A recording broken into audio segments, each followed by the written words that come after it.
Ja matemaattisesti ottaen, tai sinne nyt syntyy sitten jostain, tulee se yksi joka tuo sen infektion tai sairauden tähän ryhmään.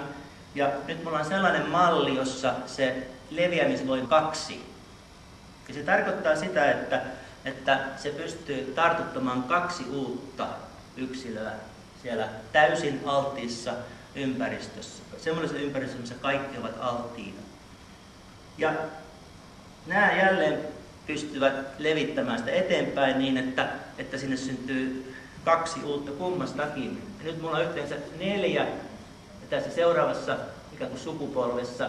Se alkuperäinen on tässä vaiheessa jo ehkä muuttunut, immuunis on tervehtynyt ja parantunut ja eikä voi enää sairastaa uudestaan. Matemaattisesti tämä on niin sanottu haarautumisprosessi. Se on sen matemaattinen kuvaus.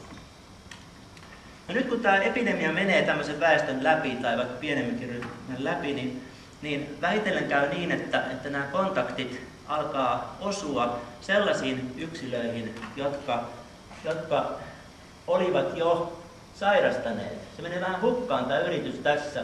Se tarkoittaa, että tämmöistä uutta infektiota ei synnykään, ja tämä pystyy synnyttämään vain 1 uuden tapauksen.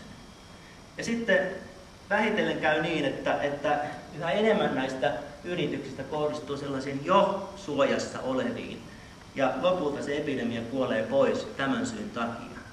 Että siitä tavallaan syntyy semmoinen vähittäinen niin laumasuojan lisä. Ja vain tässä sanoin puhumia. Se on sulku. Se ei suorastaan kovin hankala ajatella tilannetta, jossa se tosiaan tarkoittaisi kaikki.